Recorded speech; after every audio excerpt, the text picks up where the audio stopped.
Thank you for coming to this session so early on the first day of the London Book Fair. It's wonderful to see you all here.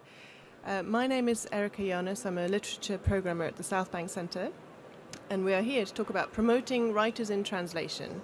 I have a most wonderful panel with me. Kathrin Thomaneck on the end, who is a freelance translator, German and French, who is also the editor of Finnegans List, which is a publication from the European Society of Authors, promoting under-translated and neglected works from other countries, and a co-editor also of Transcript Europe. On her left, we have Rosie Goldsmith, who is a freelance journalist who has 20 years more experience with BBC, travelling around to lots of different countries, and who is a sort of one-woman machine at promoting international culture and writing, and who has also headed up the European Literature Network in this country. Susan Bernofsky is also a freelance translator, as well as being the chair of the translation committee at American Pen, author of dozens of books, and an expert in the teaching of translation also. Now, we have only 1 hour to talk about promoting writers in translation. It's an enormous subject, so we thought we would talk about the entire process of a translated work, from being discovered in the original language through to publication and beyond. And there are many points along the way at which promotion becomes important. So I thought maybe I'd begin with Kathrin. If you'd like to talk about your work with Finnegans List and the role of the translator, perhaps at starting off the whole process. How is the mic, by the way? Can everyone hear? Yeah. No, they can't. Can everyone hear me? Yeah, I think so now. Okay. So Finnegans List, I just brought some brochures with me. This is a project founded 3 years ago by the European Society of Authors.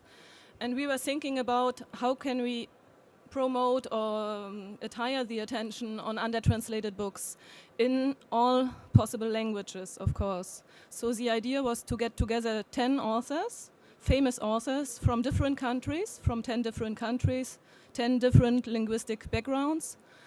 And they are in the jury. Can you hear me? Sorry, microphone checking out. And they propose 3 books, 3 titles, which can be contemporary or classics, poetry, novels, non-fiction, everything is possible. It's a very subjective choice. And these 3 books, they can propose different languages also, promoted by us after that. So these well-known authors are kind of ambassadors in their own countries, in other countries too, and they get the attention for these lesser-known books. And this year we have very different authors. I suppose you all know Tariq Ali from Great Britain, or Alberto Manguel, living in France but coming from Argentina. We have Arnon Grünberg from the Netherlands. And so we kind of try to promote these books with the help of these authors. And we organize different events around all this Finnegans List. And especially we have a new project here, which is, it will be a European program funded by the European Union under the name Schwartz, Translation of Forgotten Modern Classics. And we work together with different partners from different European countries. From the Netherlands, my colleague Alexandra Koch is over there. From the Netherlands Lateran Funds, we also have Shonit from the Wales Literature Exchange. The Finnish Literature Exchange will participate, and also the Institute Ramon Llull from Catalonia. The Flemish Literature Exchange, and also, I forgot one, the Polish Book Institute, of course, one of the most important. And so with the help of all these partner institutions, we will try to put in place a website called Schwartz, of course, where we, it's like a catalog of European under-translated fiction of forgotten modern classics, so mostly from the 20th century. And we try, the program is for 2 years now, to translate 15 books in 2 years with the help of the partner institutions in the different languages and countries. And also to put on the website proposals from authors, but also from readers, so you can all participate, and to promote 40 titles on the website. And maybe just to say, Finnegans List will be there with all the authors in different events in diverse European cities. So what we will do is to invite 3 authors every time, and they will speak about the book they propose for Finnegans List, and maybe also about modern classics in general, or also about the books they like, because who else is a better promoter, let's say, for books than authors themselves, which we admire. Maybe I can give around some of the brochures over here so you can have a look on the project. And it's the 3rd list right now. We have 1 book translated for every list, and it's kind of getting very well, let's say. Great.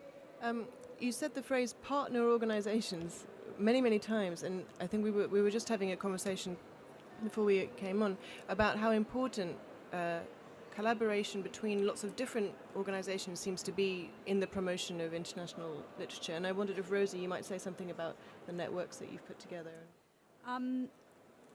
It's wonderful to see everyone here today. It really is. And all of you are, in fact, our partners. I know many of you from many of the organizations working together with one another, with me, and with many of my colleagues as well. And the interesting thing is that the European Society of Authors is also a group that I contacted right at the beginning. So the whole thing, as Erica says, is about working together.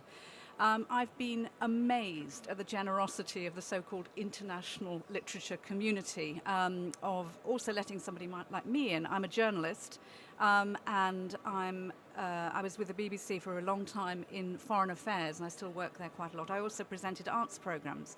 So when I left the mothership, I thought the good idea was to work with a number of the journalists and media who I know, using all the networks, and then working through the different festivals that I'd already been chairing at, through the Hay Festival, through Cheltenham, through all the different European cultural institutes I've worked with, using my languages, but mainly doing it from here, from the UK, knowing that our basic problem is that we don't read and promote enough international fiction. So I've come at it from a very different angle, if you like. Broad knowledge of foreign affairs, big networks, and trying to get everybody to work together. And I must say, I'm just impressed. And I think that some of the very practical things I've been able to do is, and remember, this is just me. Nobody's paying me to do this. This is what I care about doing an awful lot. And that's why I'm so grateful for your generosity in partnering with me. But the Free Word Centre, the South Bank Centre, where Erica works, the Society of European Authors, the Europe House, the Index on Censorship, PEN. I work with all these different groups, and they all work together. And this is what's happening. The network is really growing, and we're sharing contacts. As I say, we're sharing all kinds of expertise. The other thing is that the events that we're doing are more integrated as well. I organised quite a few events. I remember for the Polish Cultural Institute just over a year ago, I organised a pop-up poetry reading of Czesław Miłosz, the great Polish poet. Nobody had ever done this before. It was at the British Library on the Piazza. It was an absolutely gorgeous day. John Fawcett, who runs events there, was open to it. He said, yeah, why not? We've never done this before. Had this pop-up poetry reading, lots of people tweeting and so on. People came around to the Piazza.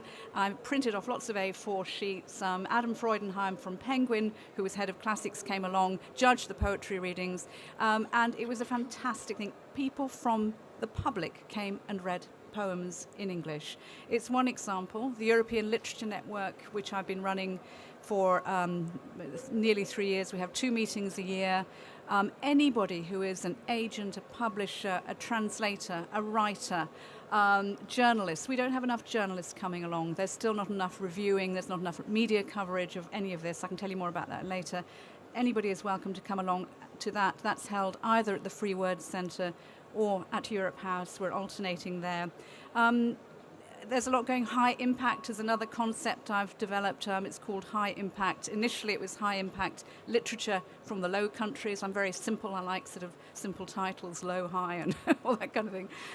But hoping to develop this also as a concept for other cultures. Initially, it was with Dutch writers, and we had a tour, a short, sharp shock of a tour in January through England, through different cities, where really, really top writers, and I'm talking Hermann Koch, Ramzi Nasser, and so on, they all participated. They went on a kind of rock star-like tour with me around the country, performing in public in English. They were amazing. And a few other things, but I don't want to hog the... I'm sure there'll be more to talk about. Lots of things to pick up on there, but let me go to you, Susan. The rest of us are all based in Europe, where Rosie and I in the UK, thinking about the UK problem of, not enough international fiction, not enough translated literature. You're based in the States. What's the picture like over there? Okay, so is my mic, am I hearable back there? Okay. So I'm going to report a little bit, not so much from my experience of working at the Pan American Center, although I can talk about that later, but I want to report on my experience as an individual translator working to get some attention for the books I translate, because the situation is slightly different in the United States in that we're not quite as densely populated with literary supporting organizations as you are here in the UK. We don't have quite as strong a network and quite as much, financial support for events. And so a lot more happens on a more grassroots level, and I think that some of the things we do could also be done, even to supplement, the wonderful programming that you might have somewhere like London. Now, so you publish a book, you've translated a book and your publisher puts it out. There are many, many books that are put out, and the larger publishing houses are going to spend most of their promotional budgets on the books written in English. And so the question is, how do you create some attention for the book that you have translated? Your publishing house most likely has a publicity director, and that publicity director will be helping you. And that publicity director is also trying to get publicity going for 35 other books that have appeared in the same season. And so things I have learned over time, be an active participant, help your publicity director. Ways you can do that. When books are sent around for review, number one, at the moment of publication, there will be a slip of paper included in them with key facts about the book that reviewers can keep in mind. You as a translator can write up something about the translation as well and give that out to your publicity director to be sent around with the material. Something about the author's original language, something about the author's position in the country from where the author is from. You as the translator are the insider of knowledge for that cultural sphere. Now, something that I've learned the hard way is that you absolutely positively really should try and get a launch event for the book. And not all books have launch events, particularly translated books, but the difference can be enormous. A book that I translated recently, Jenny Erpenbeck's novel Visitation, had a launch event here in London and not in New York, just for... I was busy, my publisher was busy with other things. The book did much, much, much better here in England than it did in the United States. And it's not only because of the launch event, but if you have a launch event, it gives people something to have a website about, something to tweet about, something to help your publisher get a listing in local magazines about, something. And I find that a lot of literary journalists in New York, and it may be the same thing here, like when there's a launch event and they can come out and sort of ask questions and get a sense of the buzz around the book. It helps them to write about it, I think. Social media. It's now very important to have a social media presence that you can use to talk about the work you're translating. But you cannot put up a social media presence only for that purpose. If you exist on social media only to self-promote, no one will read what you write.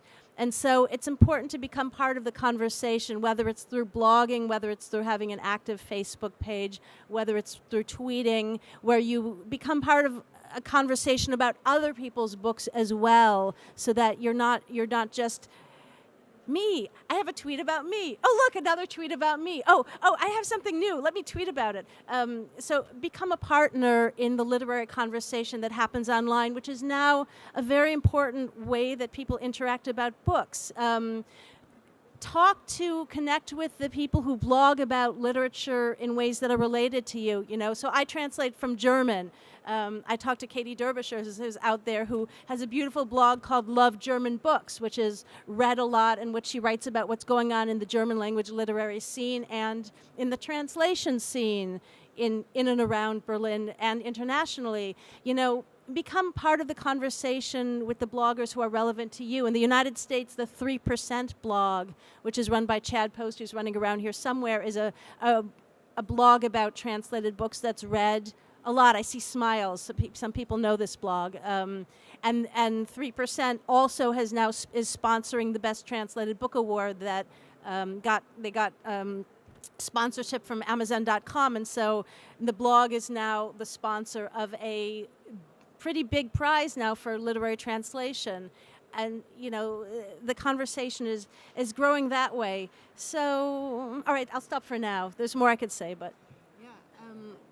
So a couple of things there. The idea of promoting writers in translation and the translators as well as an equal writer, partner, participant in the process is completely different. That sort of literary fiction, literary publishing seems to be across the board having difficulty with promotion. It's not just about the language it's written in, but with translation, the additional issue of how much to promote the translator comes into play. And we're talking about new prizes, new initiatives for the work of translation coming up, which is fantastic.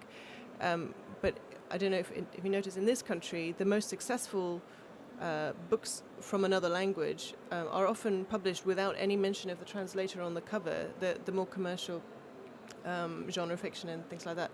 The translator is taken out of the picture completely, maybe to simplify, what do you think the reason is for that? Just very quickly, I think it divides the international literature community significantly, actually. And there's a lot of discussion, as we all know, about this particular issue, and I'm sure that we all have very different views about it. I'm the first person to promote translation. I think it's essential to promote the translators. But I have heard some very convincing arguments for not having the names on the front of the book, and I'm beginning to think maybe we shouldn't. The translator, yes, inside, and a biog of the translator inside on the first page, but the translated book is a book. It's a work of fiction. Or whatever, and it should be treated as, in speech marks, a normal book. The translation will be good, we hope. The PR will be good. The cover will be fantastic if we're talking about a printed book. It's just a great read.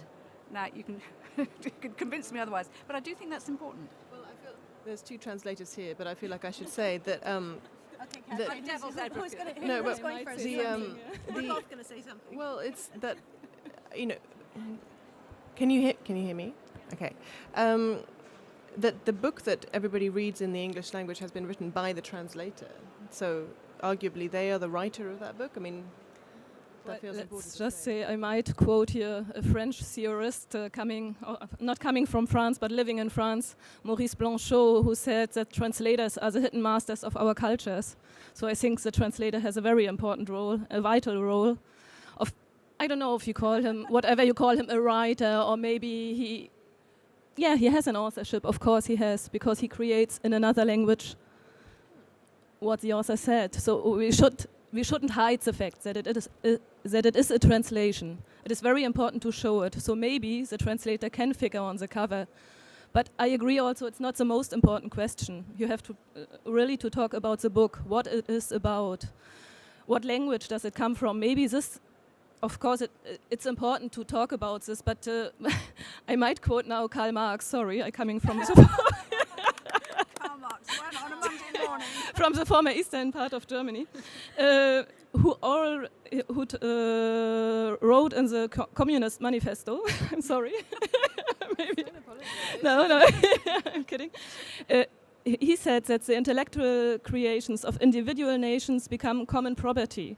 National one-sidedness and narrow-mindedness become more and more impossible, and from the numerous national and local literatures, there arises a world literature. So when we talk about this translation works, translated literature, we talk about world literature, we talk about the role of the translator, but what is more or less important, I mean, you talk about books having a local context, but local is always universal. So this is what a translator does. He brings to other cultures what was written in one culture. So. And in the United States, we're, as I'm sure you know, are always fighting against the dangers of monoculture. And you hear a lot the same argument that Rosie made very eloquently about how emphasizing the translated nature of a translated book is going to kill the marketing campaign. It's going to make no one buy the book. To which I say, okay, why was The Name of the Rose the hugest, international bestseller? Why was, The Reader the huge? There are so many counterexamples. But if everybody becomes afraid to talk about translated books as translations, then you create a self-fulfilling prophecy in which no translations can be sold as such because everyone's going to be afraid of that.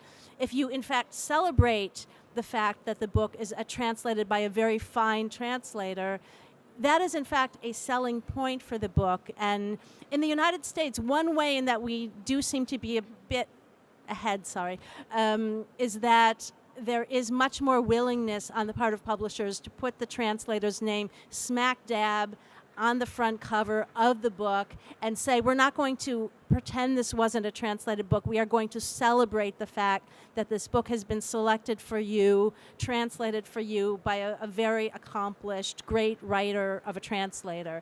And that's something to be happy about. I always put in my contracts that my name will appear on the front cover of the books I translate. I've translated a lot of books, and my name is nothing to be ashamed of, I say. And a British publisher who I'm very, very happy to work for, but who will remain nameless for, signed this contract with me. And when the book came out, my name was on the back cover. And he said, well, that is the cover after all. I mean, it's not about not celebrating the translator. I mean, I absolutely agree, and Susan is one of the best. And because I speak German fluently, so I know I've read the books in both. Also auf jeden Fall. But das ganze Panel können wir jetzt auf Deutsch umschalten. Und außerdem sehr viele Deutsche da im Publikum auch. But let's not.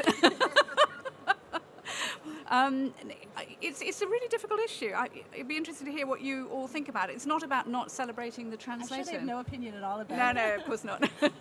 Maybe let's just say, because we talk here about different situations. In France, it's totally different. You have the golden age of translation in France right now. It's really very different from the United Kingdom, from the United States. And I think there are also other countries, but also in Germany, of course. Also, yeah, in Germany you have this wonderful translation for the last 200 years. Yeah, of course, but the situation of the translator is very bad in Germany. So you're not very well paid. You have a real trouble to live from the translations you make.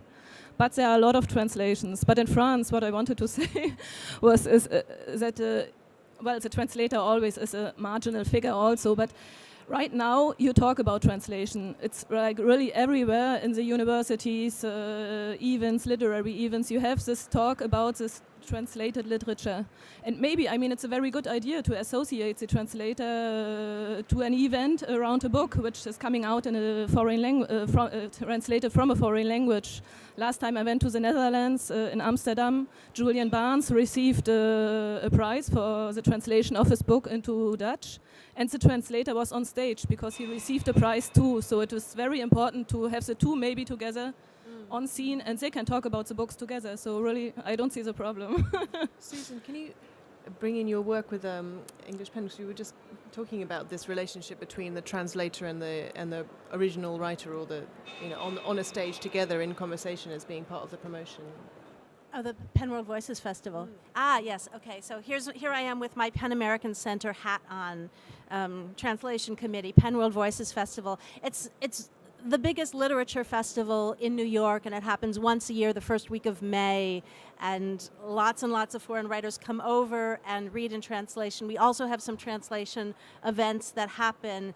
In this year, the Translation Committee is sponsoring a panel called Money in Translation, and it's really a panel about the money trail. You know, what role does the financial aspect of the publishing business play in determining which books are selected for translation, which books are published, how they're published? You know, there's a lot of the publishing and translation business depends now on foreign subventions from the cultural institutes of, you know, the Goethe Institute, the Alliance Française, the Institut Ramon Llull of Catalan, and so forth. So how does that all pan out? So we'll be sponsoring a panel on that. Speakers will include Esther Allen, who's my predecessor as chair of the Penn Translation Committee, Ira Silverberg, who's the head of the literature programs at the National Endowment for the Arts, which is the largest, it is the only actually national level government funding agency for the arts in the United States. Its budget is not what you would think it would be given the size of our country, alas. And Ricky Stock, who's the head of the German book office. We will also have the Translation Slam, which is a perennial favorite. Foreign authors are invited. Each author gets paired with two translators who translate the same work, the same poem, short works. Everybody gets together and reads their work, and then the two translations are projected onto the screen, and then the audience can have at it. And it's generally a very, it's a lusty free-for-all. It's a great discussion. And when you start talking about two competing translations, then you really get a picture for what exactly the translator's contribution to the work is. You see it very concretely there. And the translation slams are done here too. They've become really quite a big thing in the UK, as you probably know. I mean, Danny Hahn, who is also floating around somewhere, has been one of the main instigators of these translation slams. Yes, and they're doing brilliantly. And this whole idea of having the translators on stage with the author, I think, is an absolutely fantastic idea. And the other way of doing these events is pairing up with so-called well-known writers who have been writing about the same kind of book. For instance, there was an event I did at the Goethe Institute where Blake Morrison, the British writer who had written about his mother, was paired with Friedrich Christian Delius, who had also written about his mother in German. His book had just been published, and also Jamie Bullock, who had translated the book. The three of them are on stage with me chairing it and talking about obviously mothers, history, and also the translation. So it is a really good way of boosting the promotion of these books. Okay, so there's, in terms of, we have a writer from another country who has arrived with a book and a translator, hopefully all together. There are various different ways that I've seen as an events programmer to promote the book, to give it a theme. So sometimes there's pairing that writer who may not be so well known in this country with a well-known writer here. Sometimes it's along the lines of Rosie's high impact tour, where you make a virtue of the fact that they're from a particular country, and it's like that. Sometimes it's about a political theme. You know, what have you found in your respective experiences in terms of what works? You know, is it better to focus on nationalities, languages, political subjects? Do it all. I mean, you've got to be ambitious and you've got to try everything.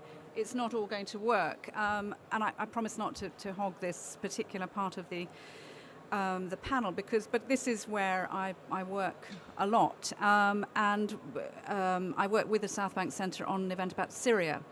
And the idea was we only had Syrian writers, and quite often with Syrian or Arabic events you have lots of other writers in Arabic, Egyptian and some. We really focused on having Syrian writers, and what we did was we made it into a political, cultural event. And my friend Lise Doucette, who's also a BBC correspondent, has just come back from Syria. She chaired the event. But we also worked with Penn, we worked with Literature Across Frontiers, and we worked with Pushkin Press. They all had writers who were involved, and I got them together, and we had a really great sellout evening in the Purcell Room. And, you know, it was about constantly bombarding people with emails, with Twitter, all the different organisations, PEN and so on, who were involved, also doing their blogs. PEN Atlas was involved. It was an incredible effort, but it worked. And with the other events, so focusing on culture, I think is good.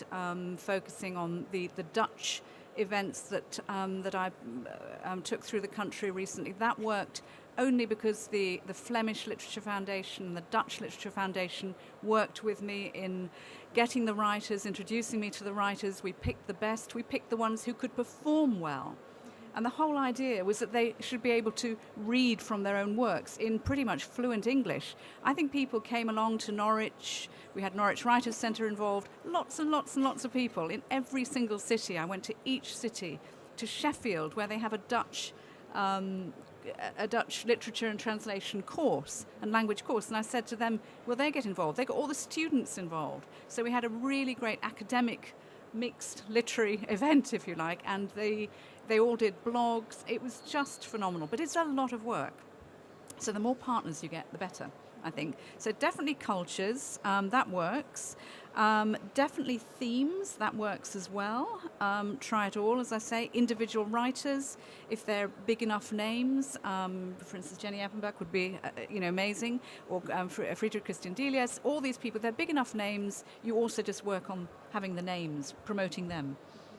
I think it's also a great idea to get English language writers involved in your events. Depending on who the author is. Oh, I translate Robert Walser. He's been dead since 1956. He doesn't show up for launch events. But one of the most exciting launch events that I was ever involved with. We got Rivka Galchen, who's a wonderful, wonderful younger American writer in her early 30s, who is a huge fan of his work and was very eager to speak publicly about his work, to participate. So she and I did like a minstrel, I don't know, what kind of show was it? It was like some sort of vaudeville show about around Walser's work. Where it wasn't burlesque, right? I'm trying to find the right words here.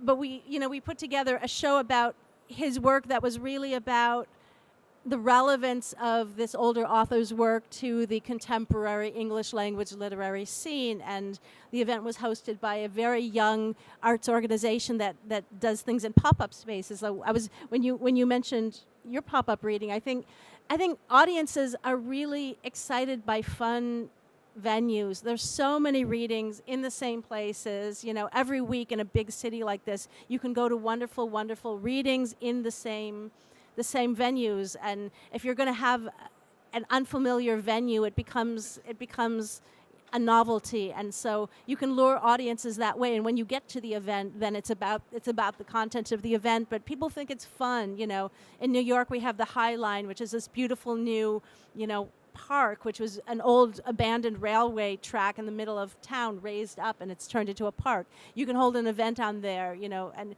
you'll get a different sort of audience, and a younger audience too, which is always good. Maybe let's just say for Finnegans List, it's a little bit different. We try to get out of a national context here, out of one language-based conversation also. And I disagree a little bit with you. I agree you have to attire the attention of the public, but it shouldn't be always about an event. I mean, people have to talk about what is important for them. I don't know, when we had some encounters in France or in Germany, it's not like an event culture when you talk about literature. It's not the serious stuff that you are all sitting and listening to each other and talking about big famous concepts. But sometimes it's just enough to get 3 wonderful writers together. They talk about the books they like, what they write, why do they write these books, what is important to them, and this might be enough also, I would say. I don't think it is here or in the UK, in the US. Yeah, maybe, okay, it's a different situation, of course, from the English-speaking countries maybe. But also, what I wanted to say, what I realized here when you talked, of course we are here in London, but well, I'm one example of it. English is so important for these encounters, but there are a lot of wonderful writers who don't speak English. What do you do when you invite them? I mean, it's very interesting. Really good translators. I think, you need very good interpreters. And we do. I mean, as I say, I think everything's possible.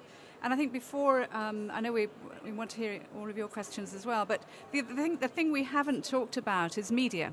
media coverage. And I think whatever we do, I mean, however good the book is, my general motto is it doesn't matter how good it is, really, unless it's promoted in some way, or unless there are reviews, unless there are events or whatever. Nobody's going to buy you, but you want to sell the book. It's lovely to have authors talking about how wonderful the books are, and they do that particularly well in Germany and France, I think. I like those kinds of events. But you still need to get the books onto the radio, onto the television, reviewed in the newspapers. You need to get the editors involved, and that, I think, is where we do have a big problem. I've got various views about it, but... Just hearing the words "on the television" talking about books is going to make any American, just burst into hysterical laughter. Well, almost here now too, but there are a few programs still. And what are the additional difficulties for writing in translation? I used to work at Bloomsbury, so I have a publishing background, and we were always complaining the whole time how difficult it was to promote any of our books on the radio. Television was kind of some sort of strange dream. What are the additional things that make it difficult to promote translation in terms of publicity and media? Yeah, well, of course, what we said a little bit and what I mentioned just before is this problem. Maybe if you don't... well, I just look on the Nobel Prizes right now, and very often when you look on the books, if there is no English translation of the book, it will never get a Nobel Prize. This is really... It's like that. That's the situation. So maybe... I don't know, I talk from a different background here, from Germany, from the German point of view maybe, or the French. You can talk about translated books in media. I think it's the same situation in the former eastern parts of Europe. How to get attention? I mean, it's not the problem what we said. It's coming from different languages. It's translated. The book, we should attire the attention maybe on this fact that it comes from a different culture, because what makes our culture other cultures? So maybe we should underline this importance of translation. Or of the culture itself. Of the culture itself. It's not a problem of language. I think there are always good translators, always good interpreters for literary venues. So you have the social media stuff, but then you look on book fairs, how many books are coming out for a book fair? How do you get the attention? Of course, it's very, very difficult. But I think there are ways. What we talked about a little bit, the collaboration of different institutions. We all do a little bit the same thing here, so maybe we should try to figure out what we can do. But there's always, sometimes we have really forgotten literatures. I'm a double agent here today, because I also work for Transcript in the online review of Literature Across Frontiers. And we will put online this week an issue about Armenia. And Armenia is a completely forgotten literature, for different reasons, of course. But who knows one author from Armenia? So I didn't before, neither. So it's very important to talk about minor languages also, I think. I think that on the sort of theme of collaboration, we should open up for questions. There's many of you, and I'm sure you have lots of things to say and lots of questions to ask. So please... let's open the floor.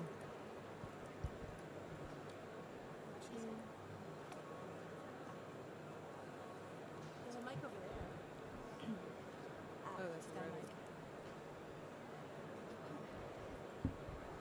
Hello, I'm Rosie Schwartz. I'm a translator, and I'm also chair of English Pens Writers in Translation.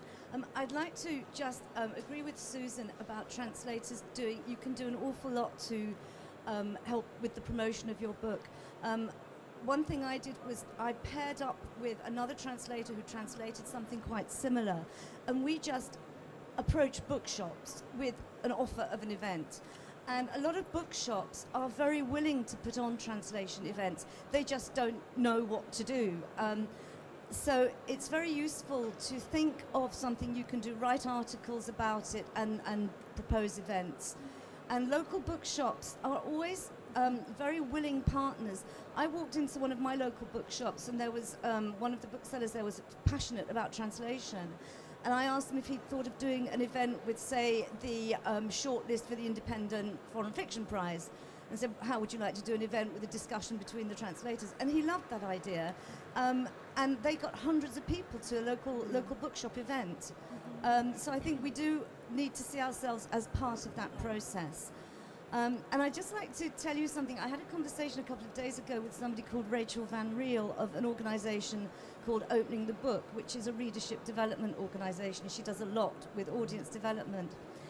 And she said, you know, you're talking about translators getting recognition, and she's very much reader focused. And she said, readers don't even remember the names of authors. And you need to focus on the book and the reading experience.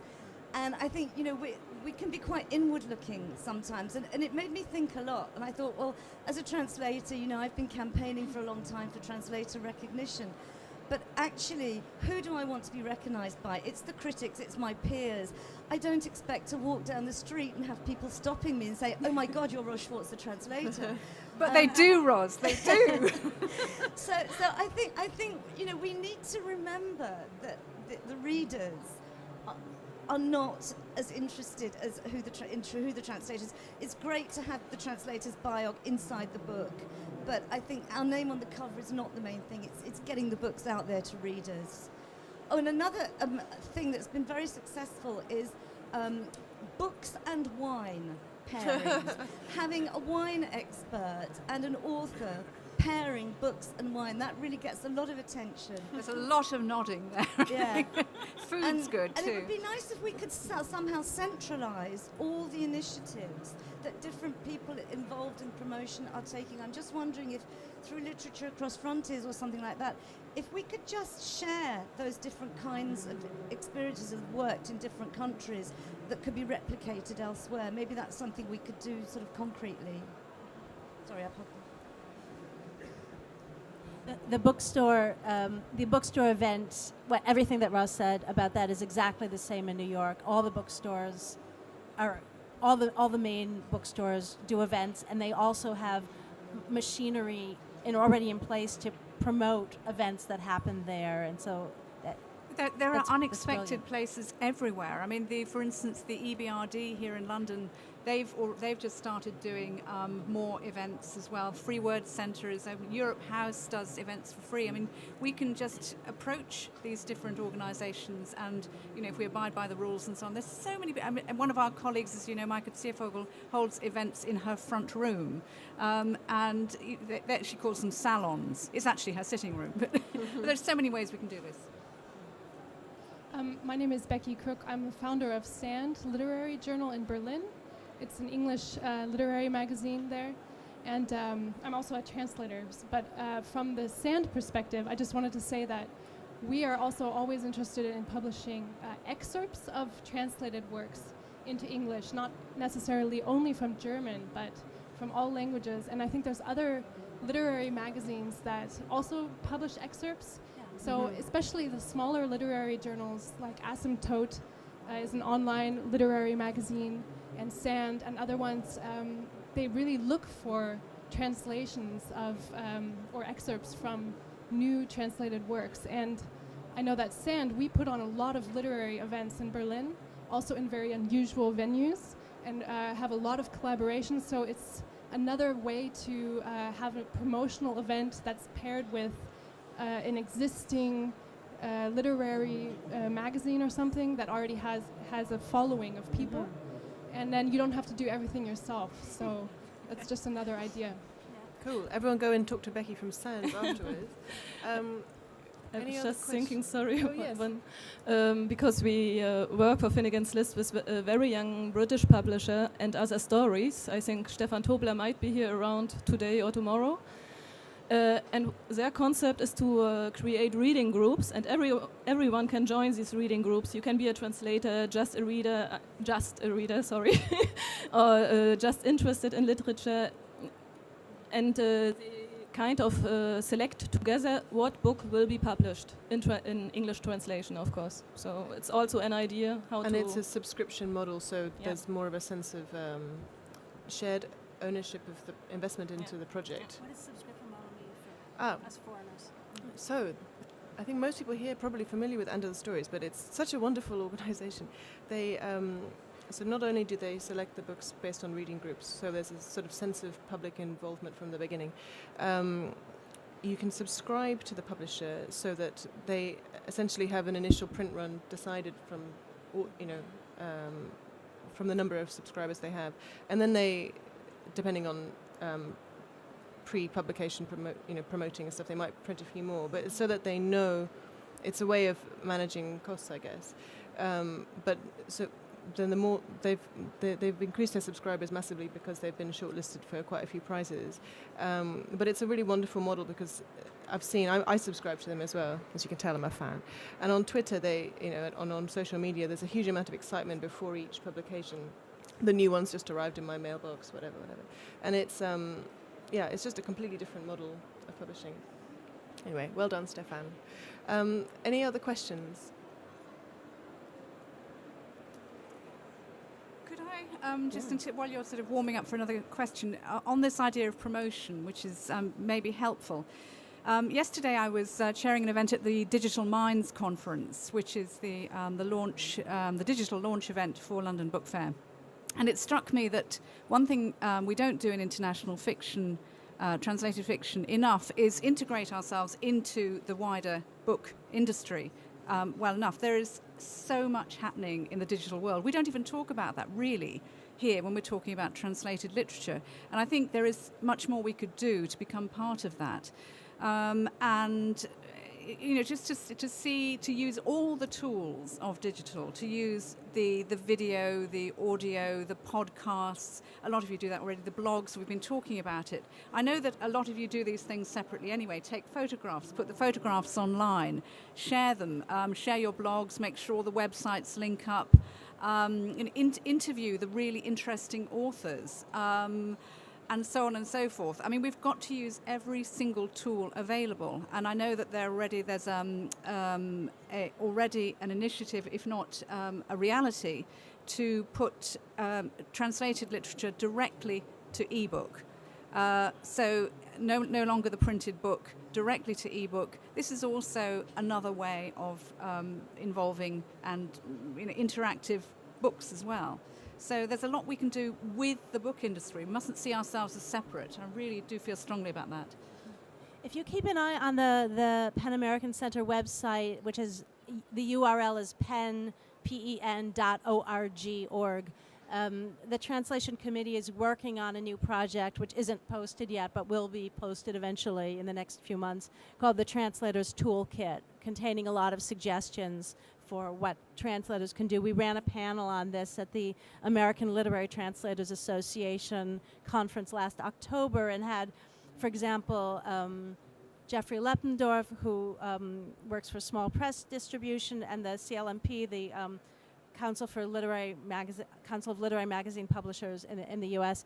And he had some suggestions that, were such simple things like, if you have a new book out, translation or not, always have a link to your book in your email signature.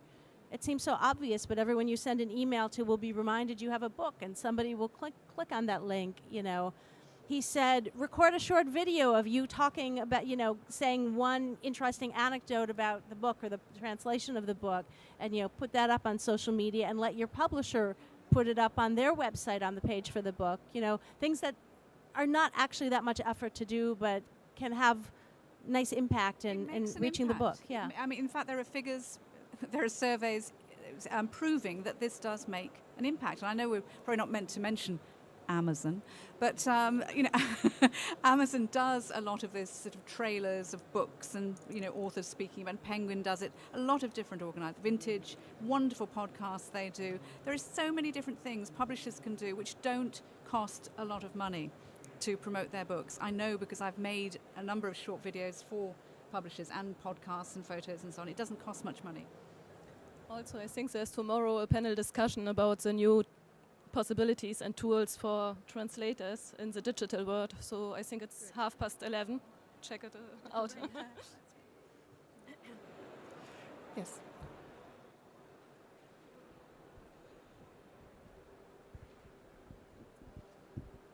Hello, my name is Dorian. I'm the director of Romanian Cultural Institute and also the president of the London Association of Foreign Institutes called UNIC, European Union National Institutes of Culture. I'm here with the Vice President of Romanian Cultural Institute and the man who oversees all our promotion efforts when it comes to literature and translations. What I want to talk a little bit about an experience that takes place here in London that is very successful. We found it is the European Literature Night, and Rosie is our chair there, so I think she can say much more about it. But it's a very interesting experience. We're doing this event. It's about foreign books published here in London. European books mainly, and we are doing it together with British Library, at the British Library. So again, as Rosie rightly said, we have a very strong partner, and this helps a lot. Another strong partner, I'm very happy to acknowledge Angeliki here, is the European representation in Britain. That also does a lot of promotion when it comes to translation. I have many questions, but I like to to raise only two. How important, because we are here also to talk about our promotion instruments. We have very strong programs helping translators and promoters abroad. How important are these when it comes to European or even Eastern European books? We know all the difficulties. We know the reluctance of the publisher to engage in endeavors like this. But how important are this money and other financial instruments provided by, let's say, foreign institutes or foreign bodies when it comes to I don't know, boosting the number of translation that is quite low. As you know, we have here 4.5 fiction in translation here in Great Britain. It's no longer 3%, I'm very happy to say. It's 4.5%. Unfortunately, Rosie, is 2.7 of all translations. Shh, Dorian.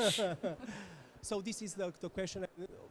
I think the American colleague can answer that, because I think you will work with a lot of Sure, our colleagues I work in with a lot of cultural institutes in New York. In fact, I was just co-curating a little literature of German language writing in New York called Festival Neue Literatur that involved 7 different cultural institutes. And there are also collaborations for a European literature festival, which is, all of Europe. But the grants to publishers and to translators from cultural institutes, I think, have been phenomenally important in the United States. Certainly, I can't really speak for the UK. There's been a major trend in the last 15 years in literature and translation, where it used to be that there were large publishing houses that published the most important books in translation. And in the last decade in particular, we've seen a number of smaller publishing houses crop up that are specifically dedicated to publishing literature in translation. Open Letter, Archipelago, Melville House, there's a whole bunch of them. And they would not be able to exist without the subventions from foreign governments. And the reason is this: the way that major publishing houses published works in translation, which on average do not earn as much money as your average, local homegrown bestseller, is that those bestsellers brought in enough money for the publishing house that it could afford to publish also some books it considered important that might not sell quite at that level. And that was all fine. Then there was a big takeover of the publishing industry, and for complicated reasons. I mean, partly it has to do with the fact that most of the major publishing houses in New York are now owned by major international conglomerates. Bertelsmann, Holtzbrink own, Random House and Farrar Straus, and all the big publishing houses that were known for publishing foreign literature. And the numbers of translated books that were published actually decreased after this takeover. When I heard German firms are buying American publishers, I thought, great, we'll be able to publish more German books. But no, it's fewer because it earns less money. The publishing houses are investments. They're to make money. And the void has been filled by a lot of smaller publishing houses, and actually the internet has made it possible for smaller publishing houses to do more, because, you know, if you have a huge publishing budget and your publicity is based on getting into, you know, huge full-page ads in magazines, which are very expensive, in newspapers, that's something only major publishing houses can afford to do.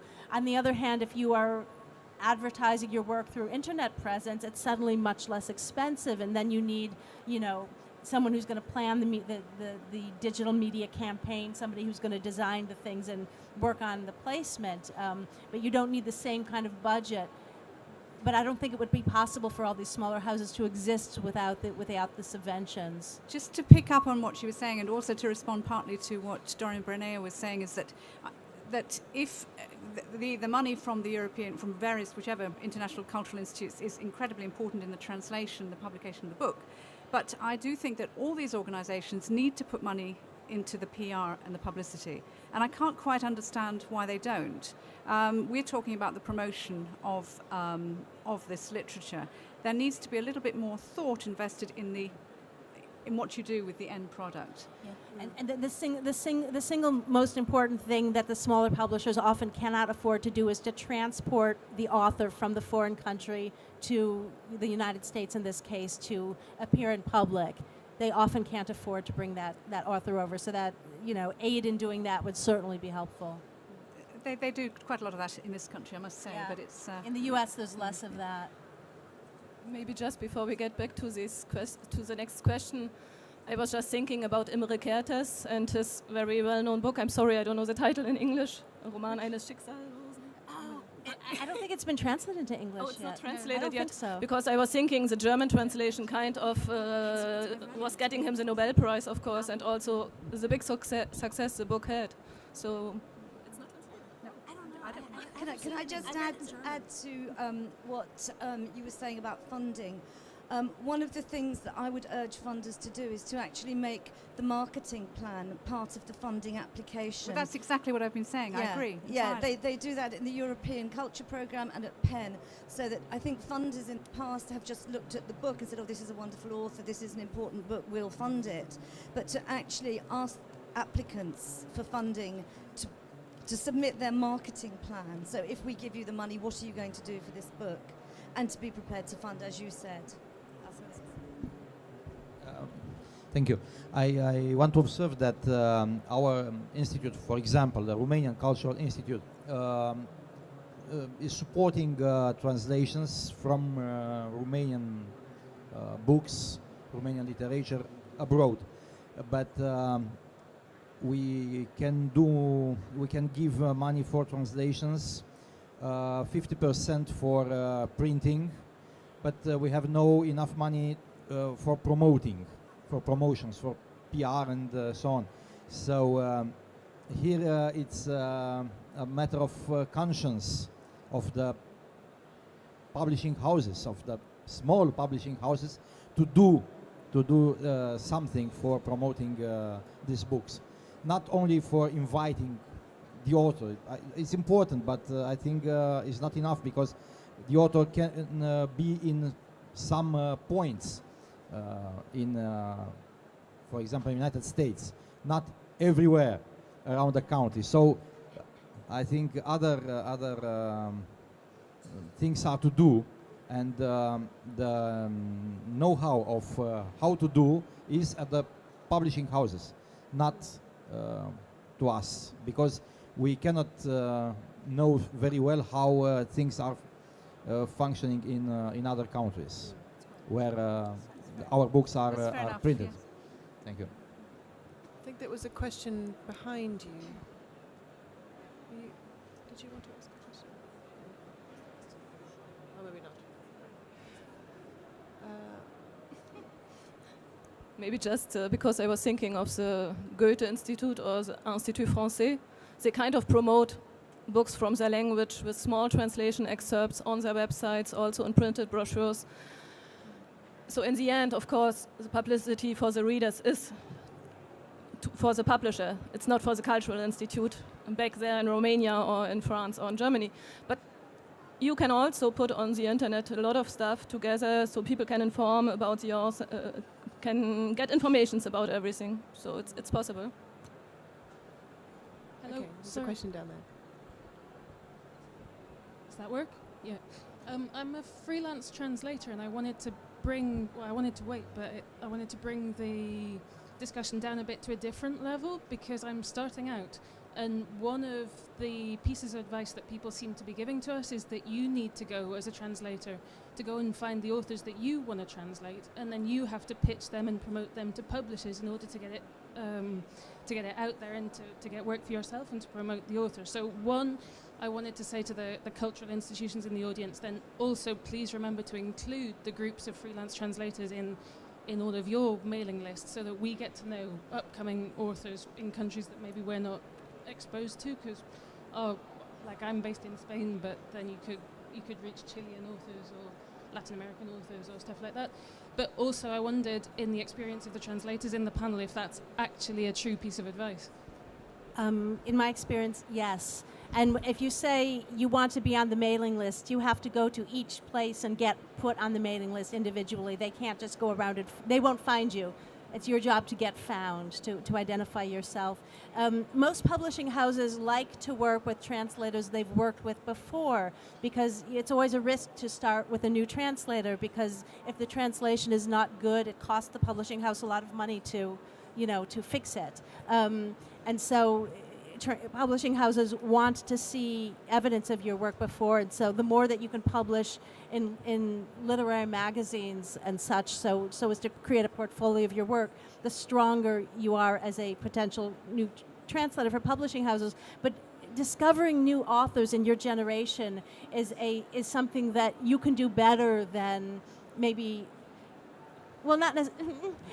I don't want to say that. I don't want this to come out wrong, but if you become immersed in the literary scene of people who are your peers, age peers in a country, that you can bring knowledge that maybe the older established people don't have, and so that that's an added value that you can introduce to a publishing house. So if you discover a brand new unknown author, the well-known author already has a translator, and the publishing house already has an idea of who they would hire for this and that person.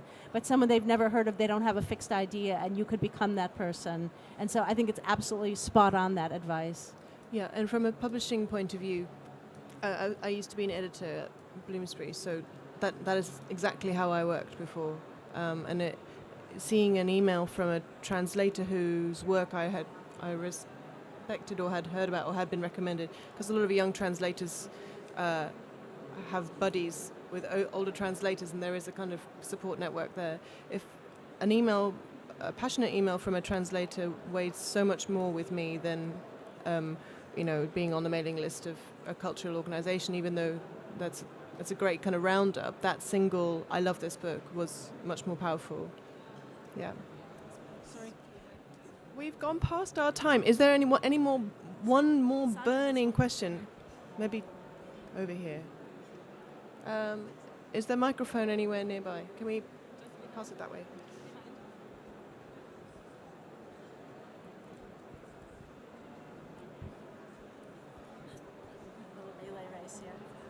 Hello, I'm Sandra Smith. I'm a translator as well, and I don't know about the other countries, but in New York there is an agency called the French Publishers Agency, and this goes along with what the last person was asking about. They actually have a wonderful website. Their sole function at the French Publishers Agency in Manhattan is to sell books in French to be translated into English in America. And you can look on their website and see the catalog and the authors and summaries. And sometimes they also will publish sample chapters by specific translators. And if the more well-known the translator is, obviously the more incentive there is for a publishing house in America to buy the rights. But it's a good source for translators who are looking for the most current authors or books that have been popular published in France. I don't know if it exists in the other countries. It's also a source of employment for translators, because it's also a source of we're off.